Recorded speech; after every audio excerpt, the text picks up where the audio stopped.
नाही नाही, पृथ्वी आप, तेज, वायू, आकाश हे पुढली जी तीन आहे याच्यापासून देवाचं आहे. आणि देव आणि आपण जे याच्यात असा बदल आहे थोडा. देव जर भूतलावर आला आणि तुम्हाला कदाचित जर दिसला तर तपासायचा कसा.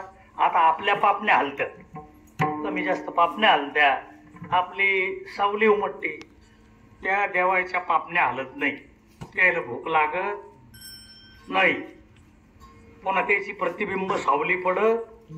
सोपं आहे नाही. पण जर असं जर दिसलं ना आपल्याला, आपण म्हणू नाही नाही हे भूत असलं पाहिजे. चार हे जर टक पाहत ने याची एक ओळख आहे. पण सगळ्यापेक्षा मोठं काय आहे, गगनाहून वाढावं